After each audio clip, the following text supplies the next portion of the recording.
naabot sa punto nga dagan kay dinuslakan.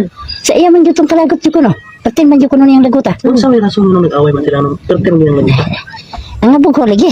Oo. Ang nabugho. Nangabugho ang imong anak, Dili, ang babae. ang babae. Ano man, napo nila yung bae ni si... Wala ba yan? Nanarbaho biya po na akong anak. Ano trabaho? Kitawagan biya na sa katong ni Arlene akong anak. Dito sa Asatugi? Sa Udarat? Oo.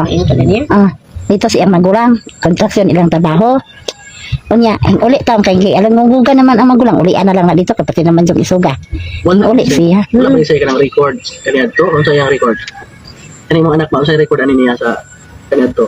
Wala man. So kaning imong anak nay gikan ni og Sultan Kudarat. Hmm. Di pa pauli ni Arlene. Itawagan Ano sa lang nila. siya na uli? Si Mana po sa diha. So gikan pag uli si Mana iha nin abot naitabo ang krimen.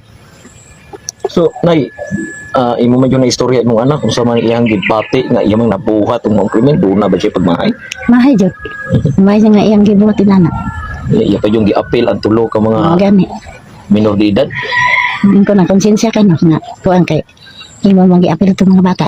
Iyon sa ako. Konsensya jud ko ba? Hulal jud ko nimo ma. Konsensya na jud ko.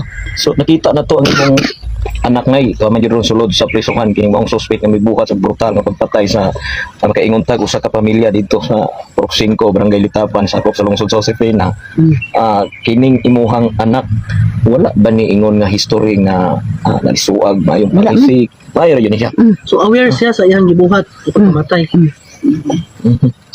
Dilan ba isip ginikanan po nay sa may imong gibati ron labi pa kay ang suspect sad ang imong anak nga suspect aning pagpatay na nakaron sa prisuhan og both side pod sa iyahang nahimuan sa mga krimen sa may imuhang gibati Wala jud ko na imutang jud. Sa iyang gibuhat.